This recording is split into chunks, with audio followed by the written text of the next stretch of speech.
Hello, hello. Gentlemen, the big three is back again. Yeah. Well, Michael, Steve, welcome to the Game of Life Mentoring Podcast and Community Conversation. We're streaming live on YouTube right now. And for the benefit of, of our audience, we want to make sure everybody understands who's with me today. Two very, very good brothers, close friends. We have Mr. Steve Stowe, Vice President, Executive Director of the Miami Heat Charitable Fund, and Mr. Michael McCullough, Executive Vice President and Chief Marketing Officer. Did I get those titles right, gentlemen? You guys got like 10 jobs. Want to make sure everybody's good. Sounds good.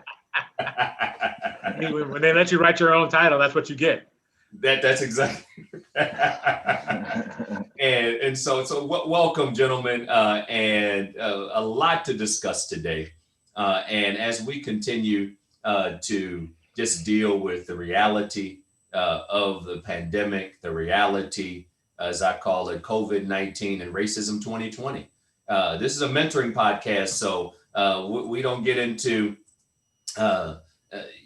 politics and all of that. We just deal with humanity, and we deal straight up as it relates to how we can encourage our youth, encourage our families, make Miami a better place where everybody feels safe, and we build that mutual trust and respect. So I want to just jump in and first of all say congratulations. I mean, wow. Eastern Conference champions, the Miami Heat. Oh, what a season. And gentlemen, and again, everybody competes to win, but exceeding expectations, teamwork, sportsmanship, grit, resilience. How would you guys sum up the season that just ended? Well, I'll just jump in real quickly, Steve. You know, I thought it was a fantastic year on the court. Obviously, the success that we had as a team and what you saw as the bonding and the brotherhood that and the Heat culture that you always hear about, it was on full display. And there in the bubble, and you just saw what it meant to be a Heat player and what it means to be a Heat fan. The most surreal thing was obviously not being able to enjoy it in the building at all. Watching all these games on television and texting and having all these group chats going on at the same time. Not quite the same experience as sitting with 20,000 people, but we'll take the result. It was a fantastic year. Absolutely. Steve, how would you sum up the season from your vantage point? No, absolutely. I mean, from starting training camp in West Palm Beach, 12 months before the NBA Finals was surreal as well. Like Michael said, the brotherhood that this team had, and seeing players grow over the course of the year. It was not your typical NBA season, but at the same time, for me personally, and I know for Michael, it was a season like we'll never forget. It was special. We've been around 3 NBA championships, which are all just incredible experiences. But this one is the goosebumps year. You know, this one was the one that just kept going. And I know from Michael's standpoint, it never stopped. You know, from the second that first ball tipped, and even from the pause that happened, on March 11th. It was an intense year, and I think the fans really saw what we knew all along, that this team could compete. This team's going to compete, and that's why we're so excited, because we're starting up again, and we get to put a product on the court that people got to see, and these players are ready to do more than what we did last year. When you think about an intense year, and let's jump right in, gentlemen, because what I appreciate about both of you is you're real. You're raw, but you're always so authentic with it.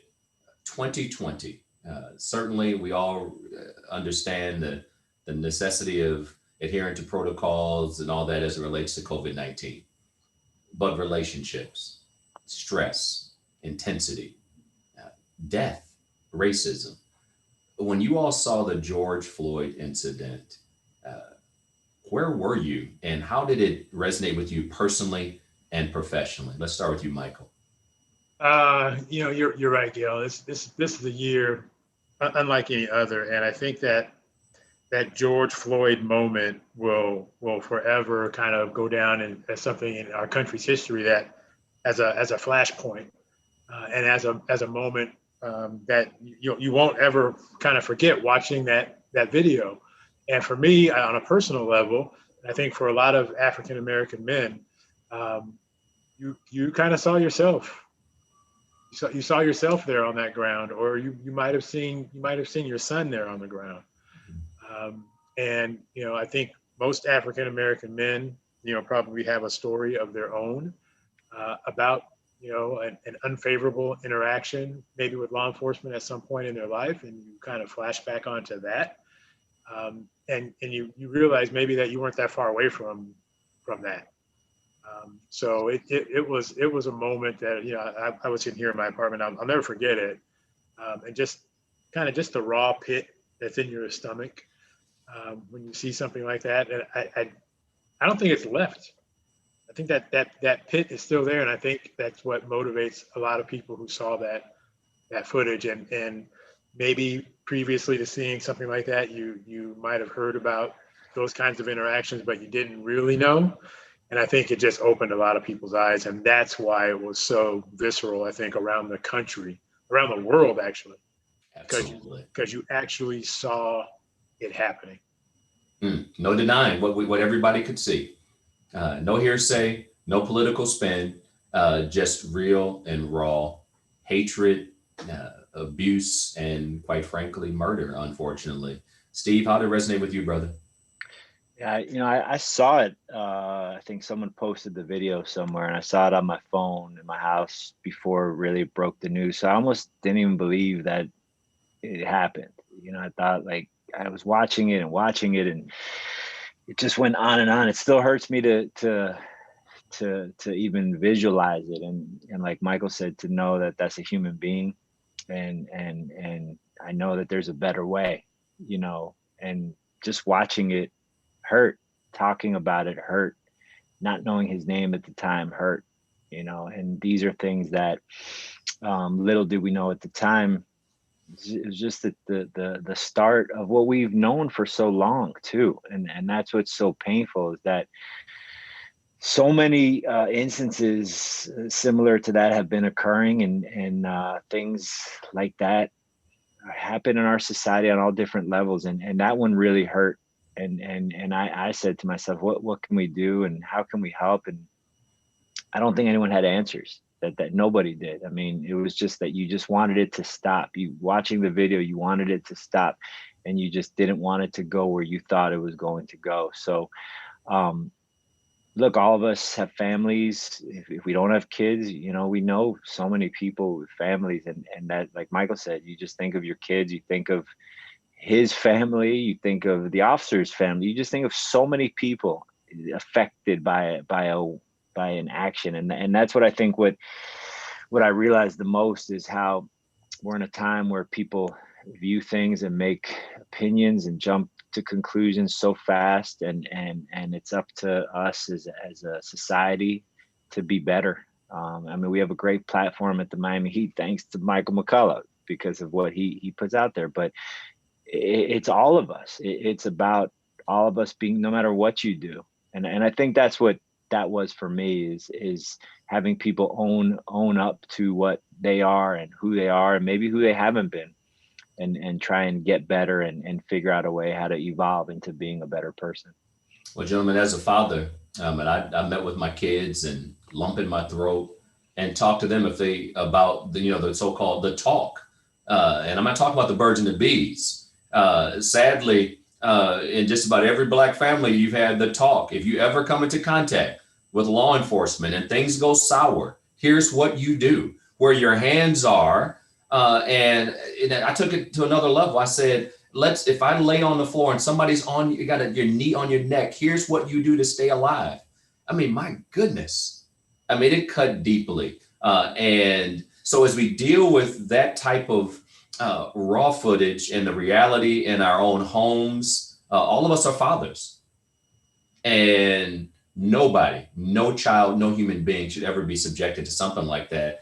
But then we look at the business reality in the midst of a global pandemic, seeing something worldwide, as you said, Michael and Steve.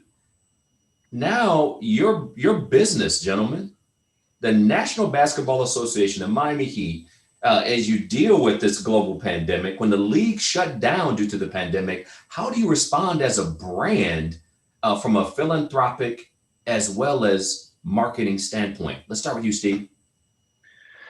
Well, obviously, when that first happened and we had a statement and words mean a lot, it was bigger than a statement. It was bigger than what you can say. It was about what can we do to formulate action. And I think all of us pride ourselves in working here at the team. No matter what your occupation, what your role is, we're all the same. I mean, like you said, titles have words. If a lot of words, not a lot of words, commas, things. We're all the same, and I think that's what this taught everybody at our organization. Is we're in this together. We're in this together with our community, and we're in this together with our players. And how ironic, the first time that we really have felt more together than ever, we can't be together and we can't see each other and we can't touch each other, or we can't have the casual laugh or casual touch point. So I think that's what it did. It really made everybody feel a certain way. And I think our feelings, we didn't even know what to feel. And I'll let Michael touch upon it a little bit more. Is just so we came together as an organization like we never have. And I think that moment really changed us forever. And I think the Heat have always been, leaving our goal is to leave these footprints in this community. But I think now everybody felt more powerful with those footprints that we want to leave here. Michael? Steve hit the nail on the head when he talked about action. There were a lot of words being thrown around for a lot of different reasons. And again, when you go back to the beginning of the pandemic, the first thing that we had to try to do was take care of those part-time employees who weren't going to be able to have those paychecks because the arena wasn't going to be open. And the reality of what it meant from and Gail, Big Brothers Big Sisters has been doing food deliveries and food pickups. There are life realities here that pandemic, George Floyd, all these things are happening all at once, and can't forget about the fact that somebody can't put food on the table. So we wanted to do that, and then we wanted to take some steps where we could have some concrete action. But one of the things that we pride ourselves on is you don't always have to be first, and there is no right. You have to do what's right for you and your organization. And so we were never trying to hurry and be first, because that's when you either don't think it all the way through or you make a mistake. We just wanted to take the right steps. And so we took our time. We were very thorough. We were diligent, and we made a pledge about what we were going to do, who we were going to support, and how we were going to get involved. And it was a very forward-facing pledge. It featured video that Mickey Harrison, Eric Spoelstra, Nick Spoelstra, Nick Harrison. Everybody at the executive level was in, but we also had regular rank and file Heat employees in that video. And that was important to me. And one thing that people kind of don't see that's not forward facing is how we're engaging with our staff. We have almost 400 people as a full-time staff who represent South Florida. We look like South Florida, we sound like South Florida, and there are a lot of difference in opinions and feelings and thoughts amongst these people. And we had to make sure that everybody understood the path that we were going to go down. And we knew, just like on the outside, we were not going to be, everything that we did wasn't going to be appreciated by everybody. We were going to turn some people off. We knew that was going to happen in our own building, within our own four walls. And we needed to make sure everybody understood, like, guys, this is what we're going to do. This is why we're doing it. And, we're going to keep talking to you every step of the way because we want you to be engaged, but we've made a pledge as an organization, and this is what we're going to be about. Wow. The strength of a brand, the courage of a brand, the intentionality of a brand, when so many people, and I couldn't have you on a show, McCullough, and not give people, our audience, some good business advice, because you're a marketing machine. And so many people have to reinvent themselves as a result of a pandemic. And so if one door closes, or due to just unfortunately the supply and demand, how does someone increase? And I've got not only staff tuning in, bigs tuning in, parents and littles. How does someone increase their personal brand, Michael, when they have to reinvent themselves due to a pandemic? Well, first you have to. It's a great opportunity to find out who you really are, right? Like, where's your grounding? Where do you stand on things? Like, can you look at what happened in that video, and like, what's your reaction?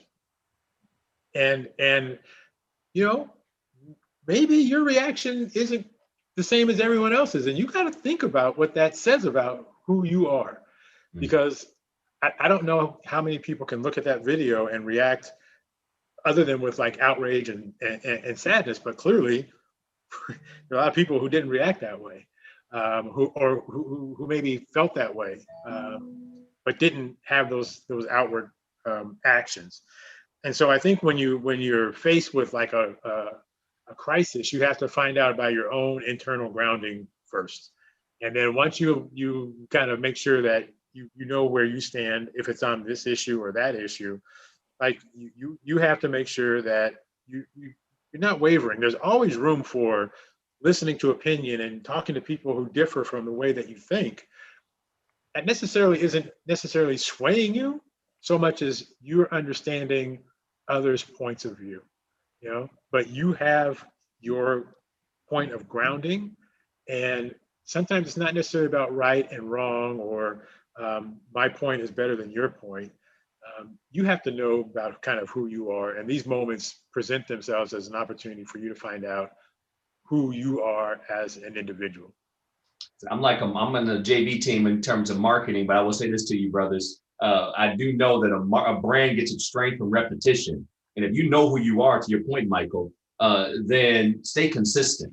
Don't just go with the wind, if you will. One day I don't like that. Oh, I just looked at a video on YouTube or whatever, and now I've changed my viewpoint. Nothing wrong with changing your mind, but know who you are. I can't stress that enough to our littles and to adults. Be consistent, know who you are, because you will be exposed when challenges come through. It's not, the strength of something in the midst of a storm, not on a nice, bright, sunny day when everything is good. And so when the challenges of life, the trials of life come up, you'll know how strong you are. So please, all the littles, take that to heart, even the bigs. Be consistent so that people know exactly where you stand, who you are. You're entitled to your own opinion. We get that.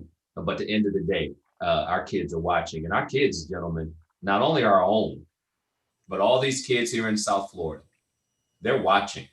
And our kids, and guess what? It doesn't take long for a child to say, got you. I know exactly what I'm dealing with. Don't underestimate our kids in terms of reading adults. I think we as adults sometimes underestimate kids thinking, okay, I can pull the wool over their eyes. No, sir, not at all. Yeah. Speaking of kids, I have taken travel teams up to Orlando and vans, convoys with parents, pre-COVID, of course, to the Orlando Sports Complex. Been in the various buildings for games. I cannot imagine what it's like to have the best players in the world walking around with their headphones on, backpacks, ice cream cones, whatever. I mean, to be a fly on the wall, to say, oh yeah, there's that guy and there's that guy, and we play tonight at 6. What was it like in the bubble for executives and players? And keep in mind, even your Heat staff, that whether they were in the bubble or communicating and making sure that you dot your I's and cross your T's. Steve, what was it like? Well, I was fortunate. I had a chance to go to the outer bubble for the NBA Finals, right at the end of the Eastern Conference Finals. And yeah, that was a very surreal experience.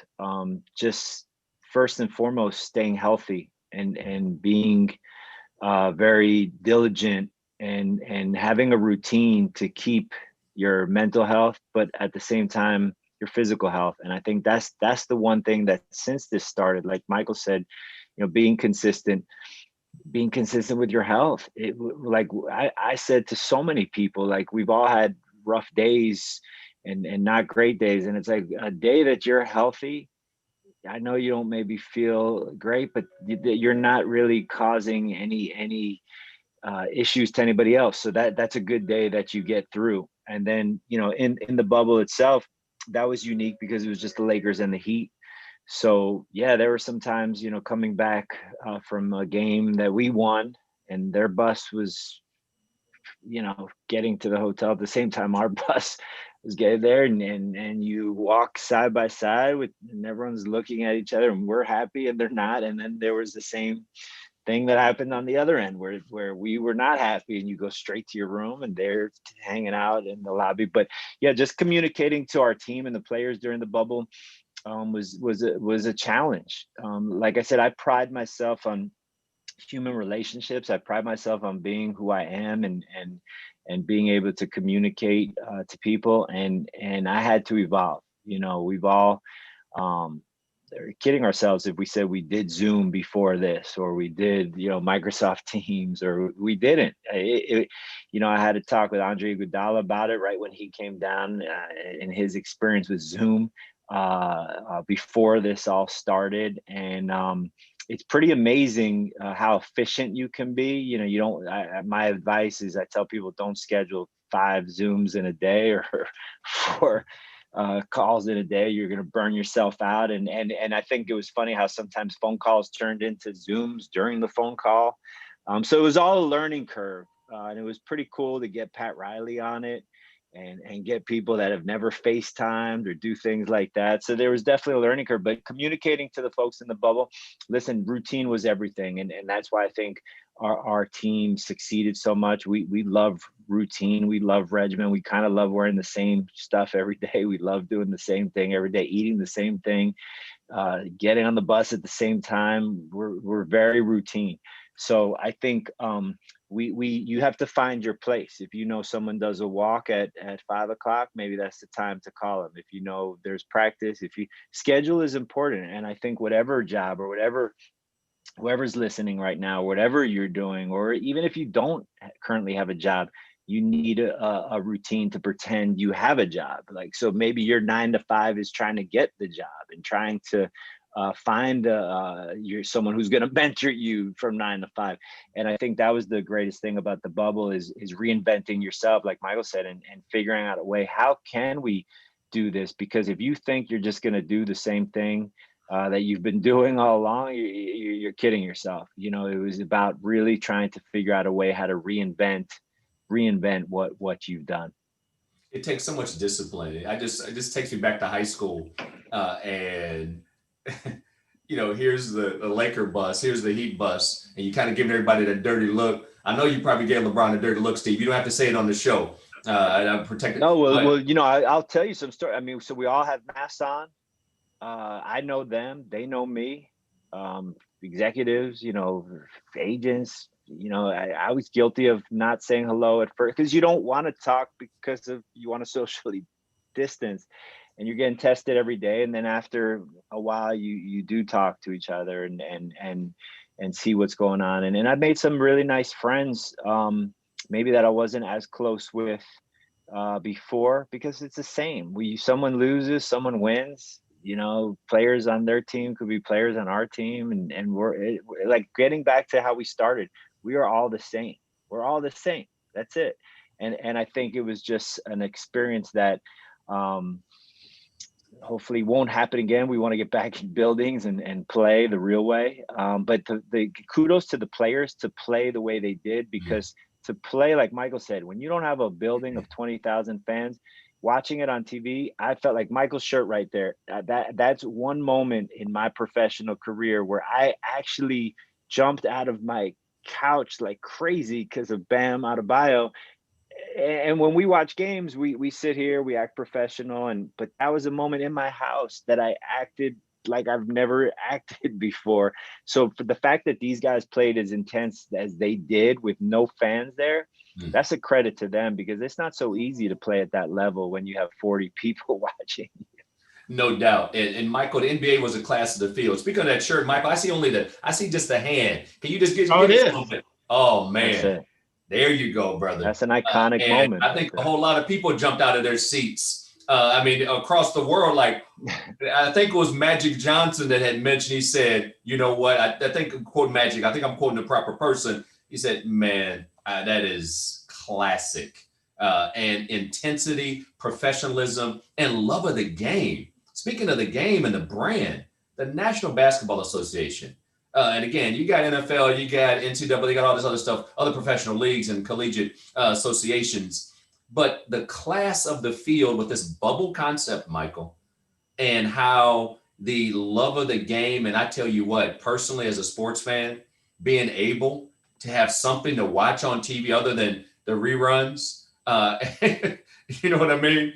And so obviously the Michael Jordan series only had, that was what, 10 weeks or something to do in terms of basketball. But I'm just thankful as a sports fan. So Michael, what was it like from your perspective through the marketing lens and as an executive in the sport?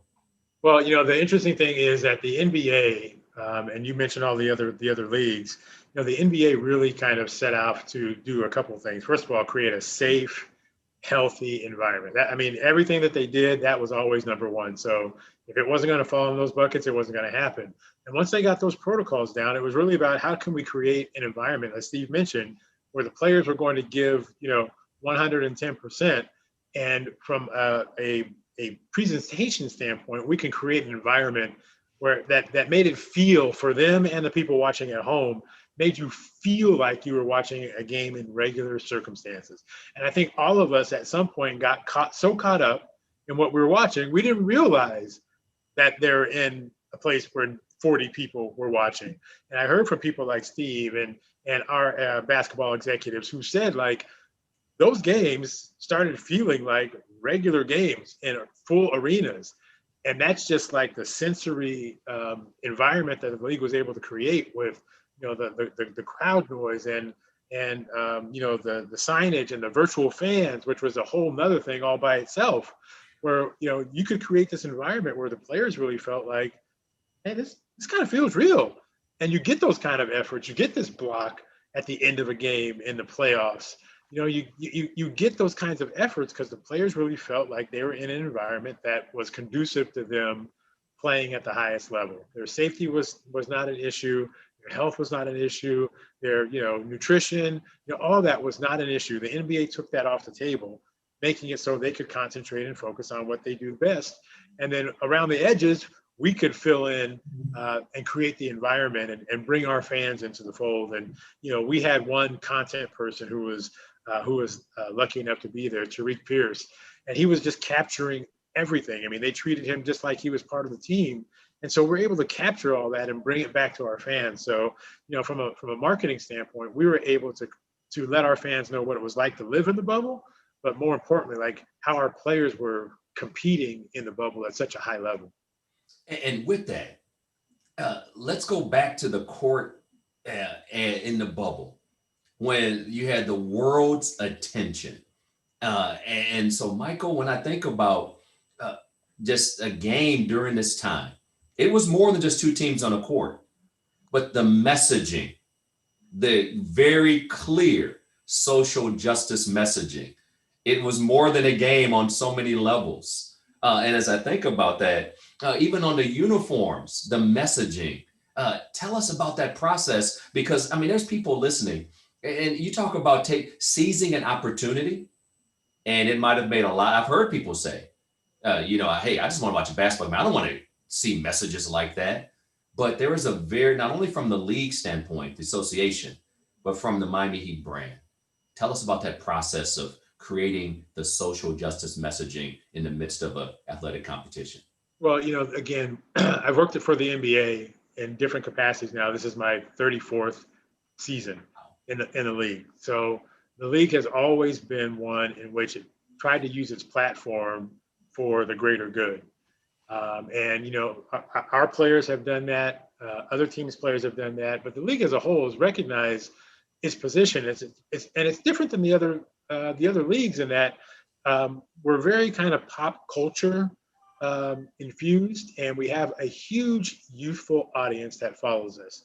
We're the number one league on social media by far of any of the United States professional sports teams. Our players in United States sports have the biggest followings, worldwide brands, playing our game. And so we knew we had an opportunity to speak to a large group of people, and particularly younger fans. So we want to take the opportunity to use that as a messaging platform. And the players were adamant. players were adamant that we took this opportunity. If they were going to go play, because a lot of guys didn't want to go play because they thought they were going to lose the opportunity to use their voice at this moment in time where it was really necessary. And so from the league standpoint and from our standpoint, we said, look, you guys go do your job. You go do your thing. We will make sure that we don't lose your message. We don't lose the momentum. And we made that promise, that pledge to our players that we were going to speak on their behalf. And we were going to keep them informed. We're going to keep them involved. We're going to keep them engaged. So you knew what we were doing all the time. So you didn't have to worry about whether or not we were squandering this opportunity, because we didn't.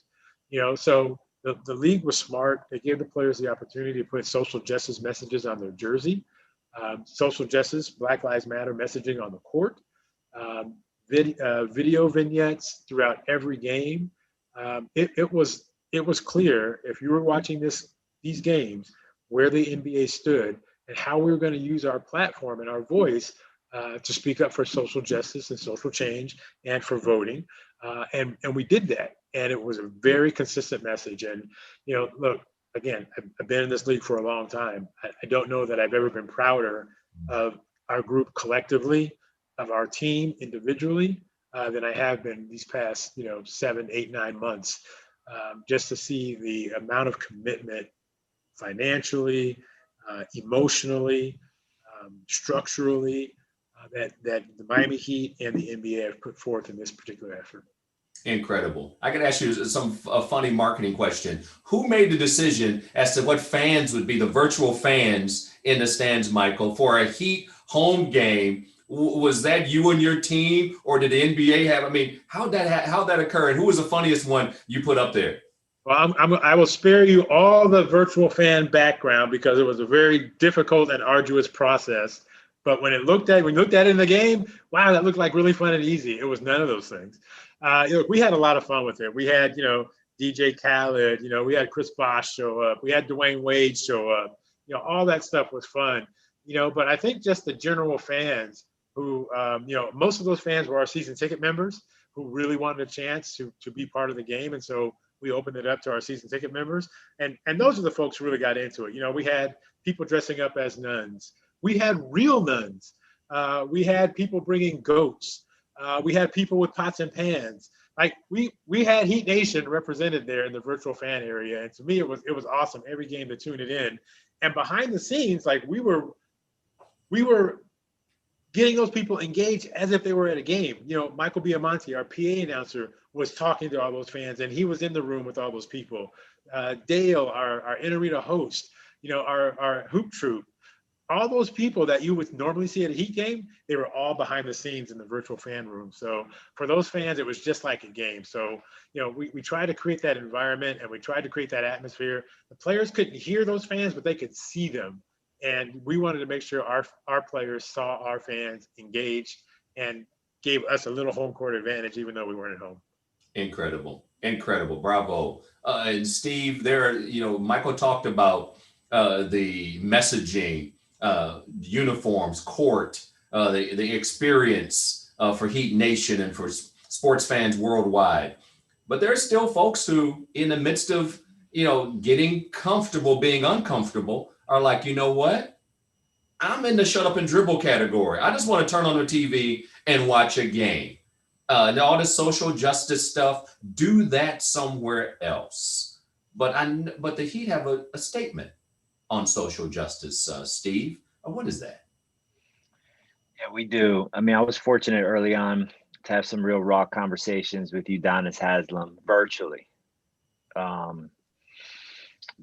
And hearing him right away and seeing how passionate he was right away, like Michael said, I was like, all right, UD, you go do whatever you have to do. I'm going to be your voice for now, and when I need you, I'm going to need you. And that's the brotherhood where, we've known each other and he trusts me and I trust him.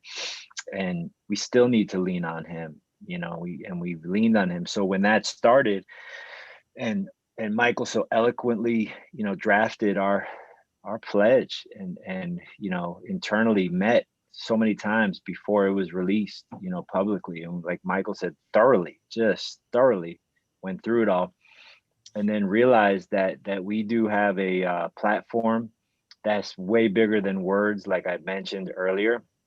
And Udonis has them being our captain, and not having anything to do with politics, just having to do with this city and having to do with this community, and realizing that we've been doing all of this from the first day anyone's hired at the Heat. We're doing it, whether it's internally in our offices, whether it's externally in the community. We do these things already, but how can we now do it virtually, and how can we now do it with social distance in mind, and first and foremost, um, being safe from COVID-19. So I think those were challenges early on that the social justice pledge doesn't say in there, but that's number one, that what we all have the responsibility to do is to stay safe and healthy. So with that being said, I mean, I had a moment. Michael probably doesn't even realize it. We were standing underneath a stairwell at an event where we were donating food to a Miami-Dade public school, and it was raining, and Michael was wet and I was wet, and we had masks on. I couldn't even hear what he was saying.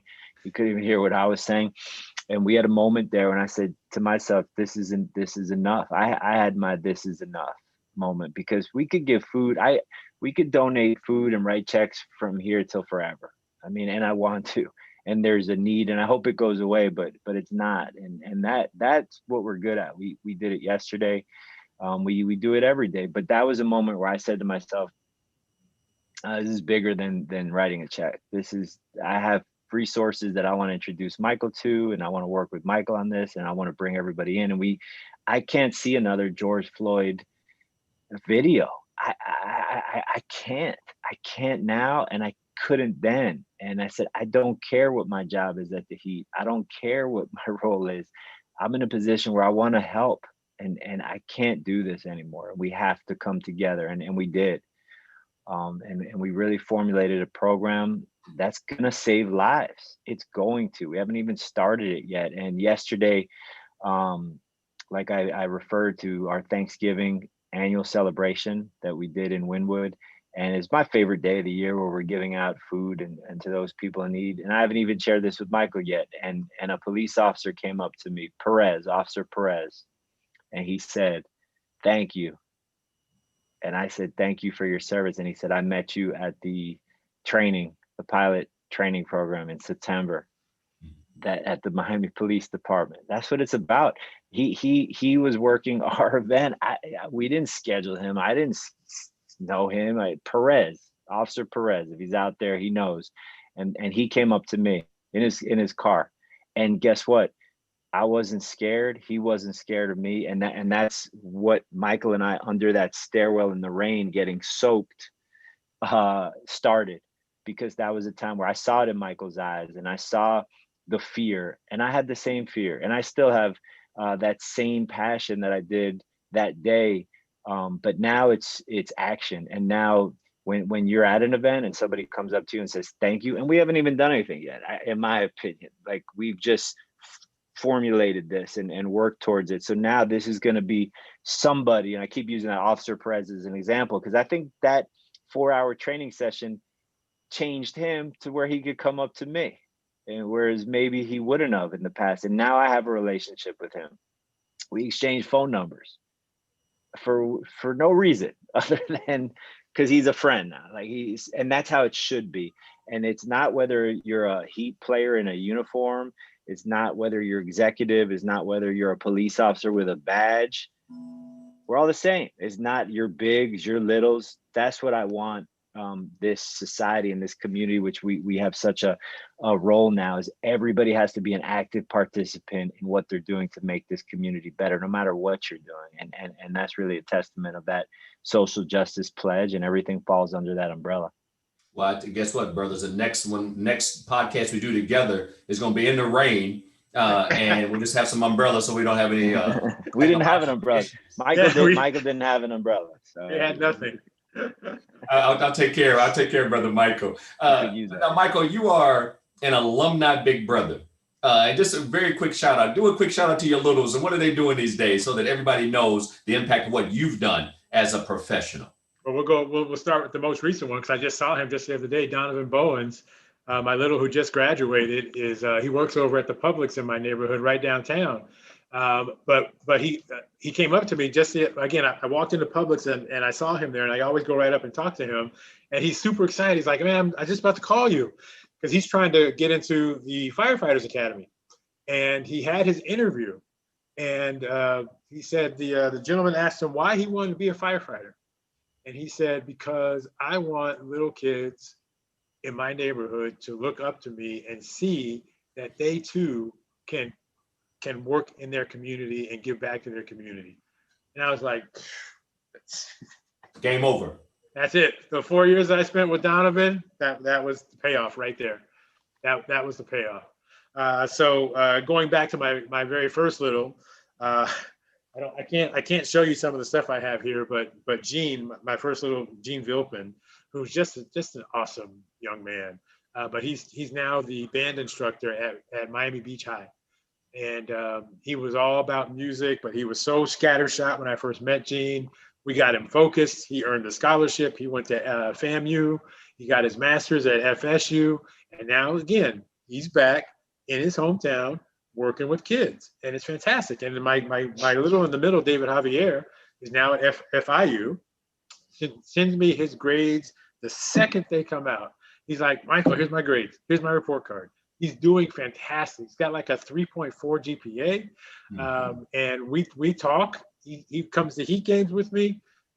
This experience as a big has just been phenomenal, that you can have this kind of impact on the lives of these kids who need that kind of mentorship or that kind of guidance or just that kind of friendship at that time in their life. And, little do you know, but like you said before, Gail, they're all watching you, and they're picking up on these things from you, and they're gaining confidence in themselves through you. So if there are people out there who are listening who are questioning whether or not they should become a big, or what's in it for them, man, what's in it for them, what's in it for you isn't what's in it for you. It's what you can do for them, and then you just get the residual benefit because you see these young men and young women just thriving and growing. Just some really fantastic opportunities. You should be a marketer, Michael. Join the team. Ignite. You can't ignite without a flame. And when you have a flame, you have heat, baby. Yes, there you go. Ignite the power and promise of our youth. Join the team. Become a big, bbbsmiami.org, and say, Michael McCullough sent me. And it's all good. And maybe one day down the road, you and your big can go to a Heat game. You and your little can go to a Heat game. That's how we roll. So the real big three, I was joking earlier, but I'm talking about big brothers, big sisters, Carnival, and the Miami Heat. And Michael, you are also a part of the illustrious Fantastic Four, also known as, shout out to Linda and Vicky Ray. I think Linda's listening in as well, Michael. So make sure you're on your best behavior so we can stay on Linda's team. But as part of that Carnival Scholarship Committee, you mentioned scholarship. So now you got your littles, and thank you for your service as a big brother. You know how I feel about you in that sense, brother, period. And so you got somebody working full-time in this community, becoming a first responder, a teacher,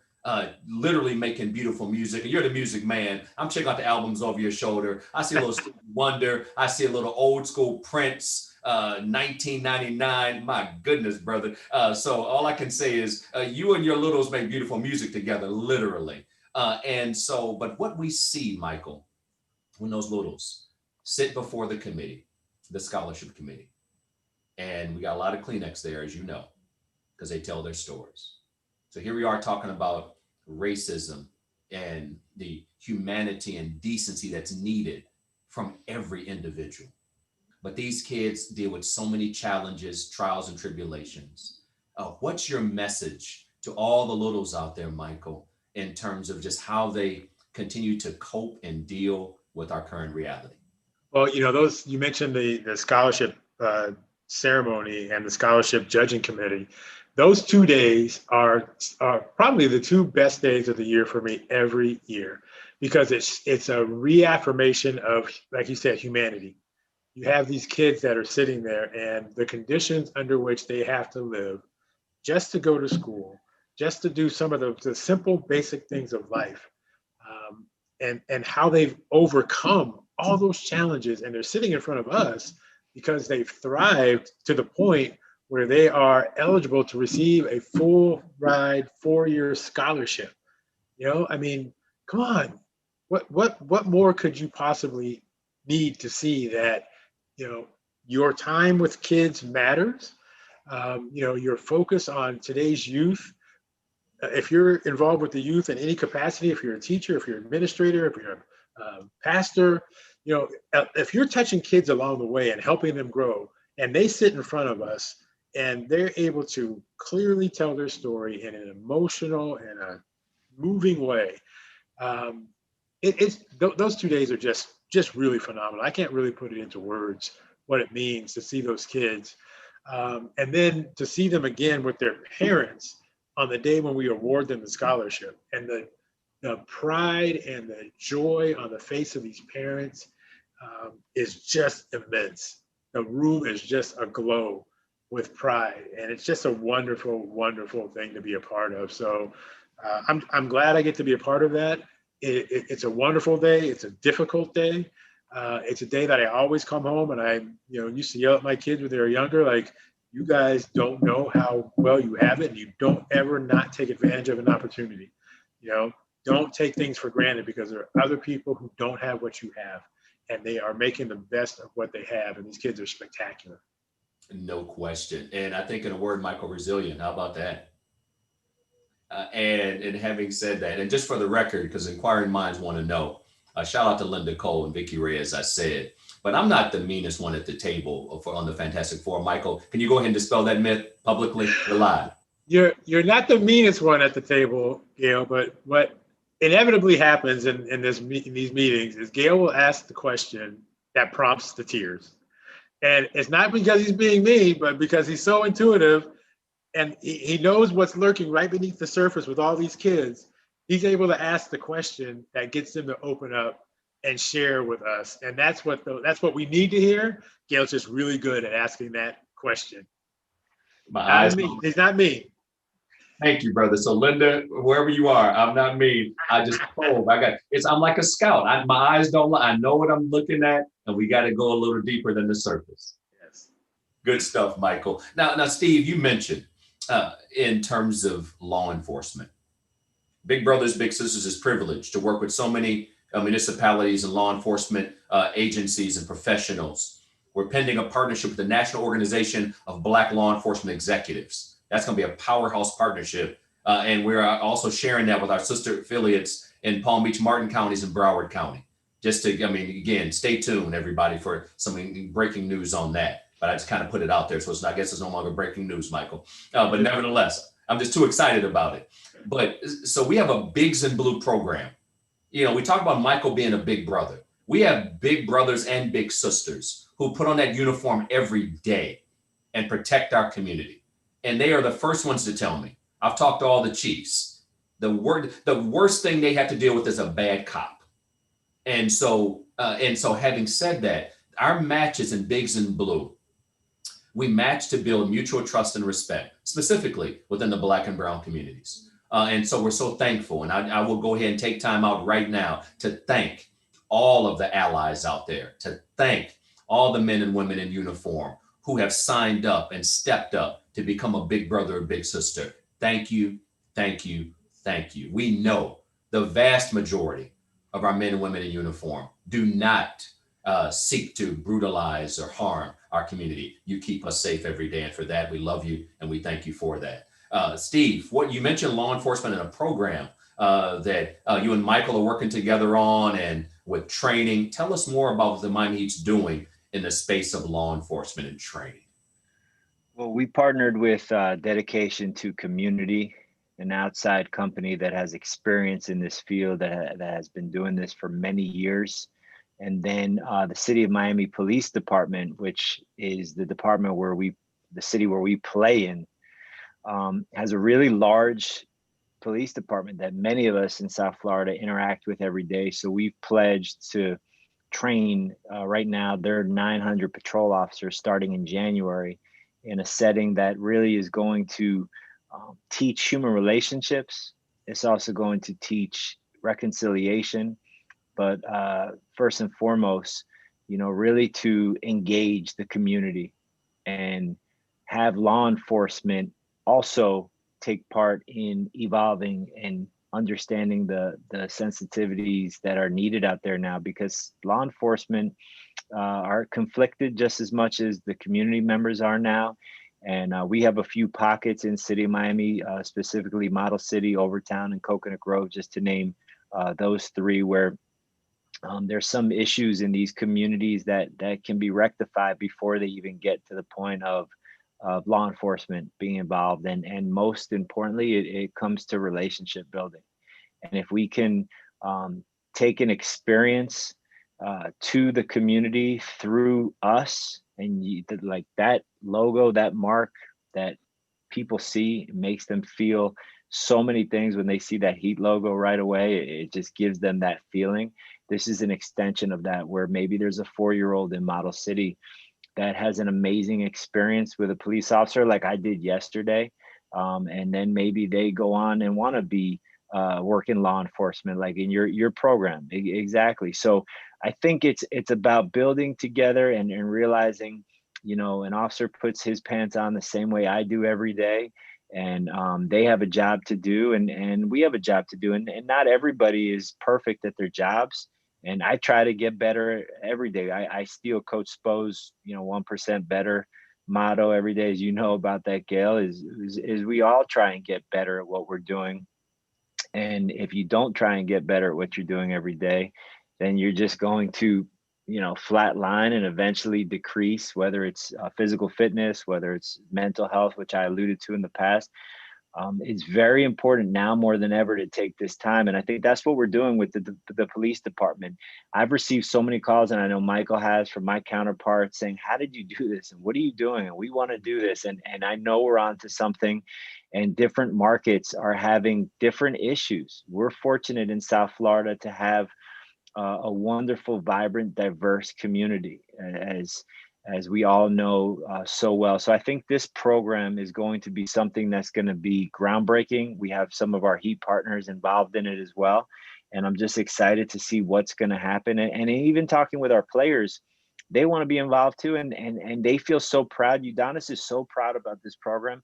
And he's been in the bubble all summer with it. And he hasn't even put his toe in it yet. So I just can't wait to see how all of this really becomes bigger and manifests itself, and to the point that it's a natural feeling for people to know that we're all in this together, and reconciliation is that key word.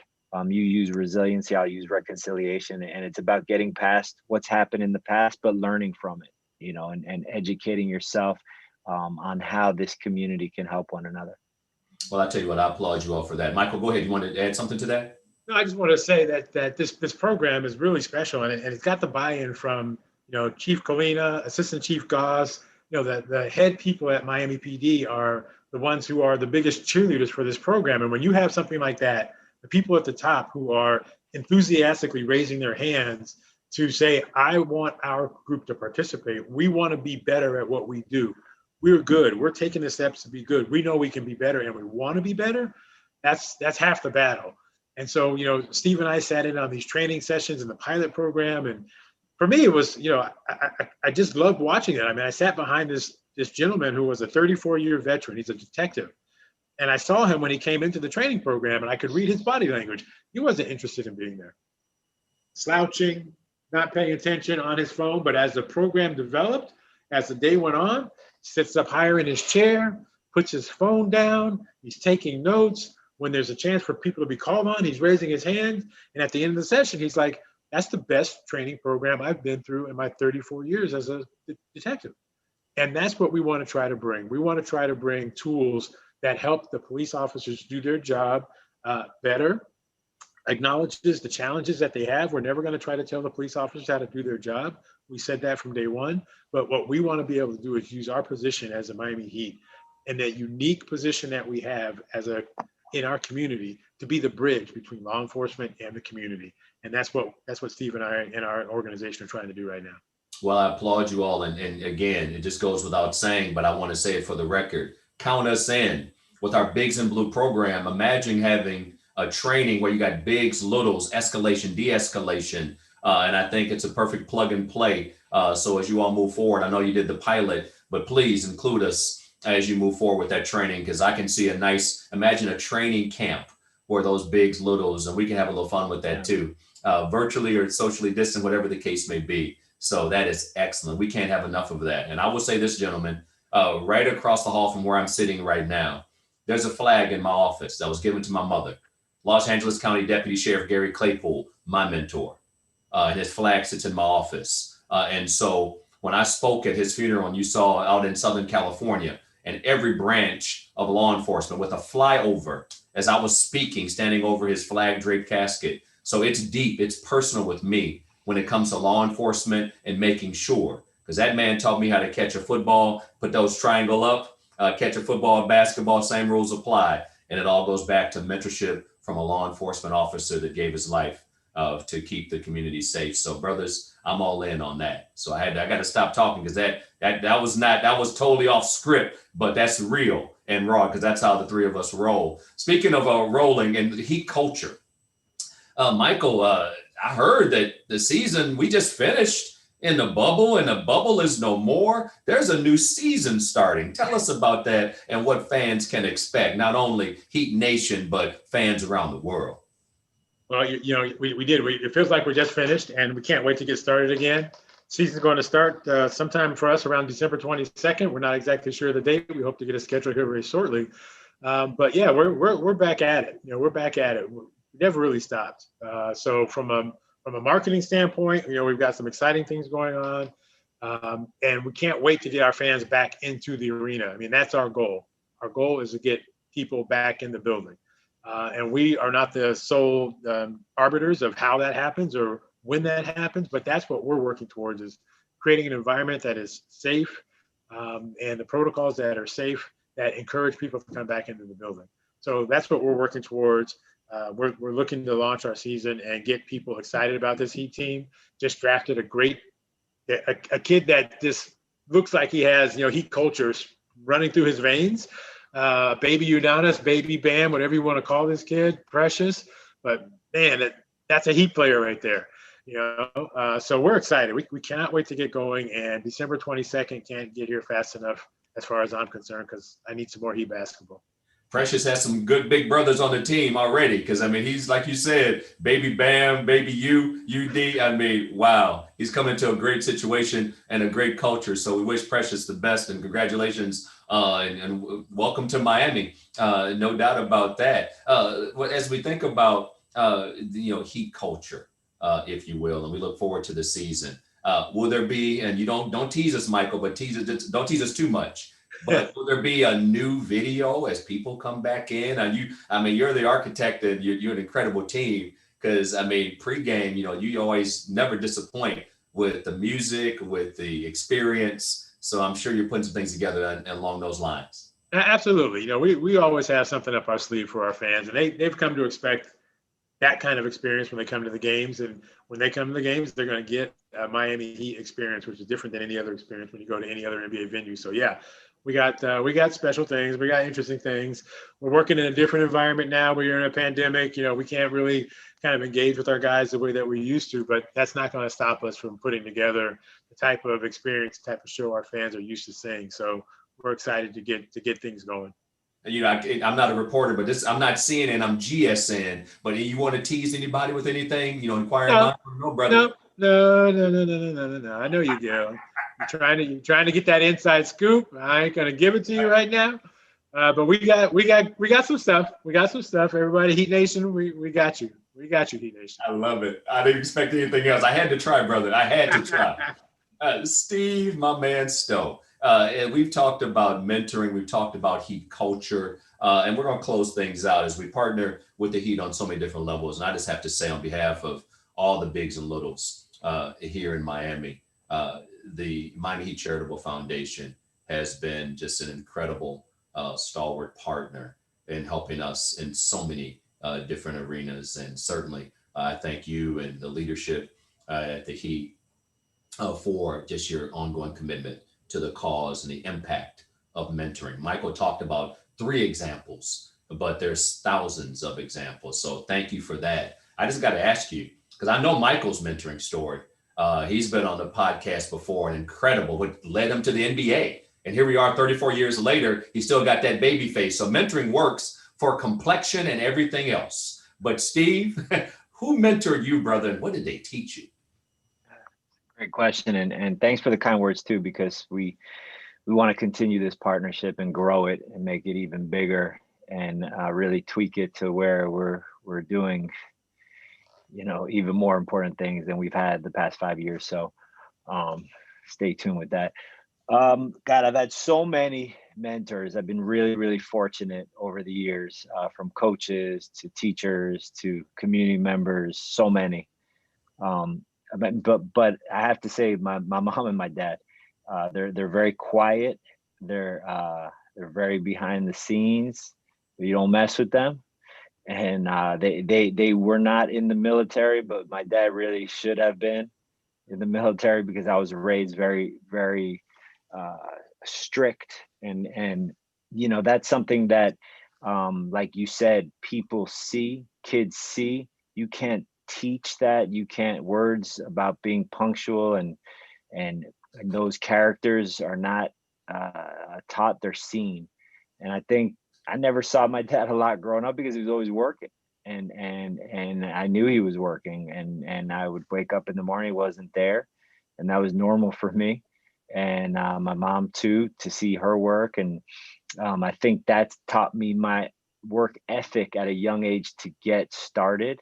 And then the various odd jobs that I've had, and even some mentors that weren't great at what they did, but kind of taught me how not to be.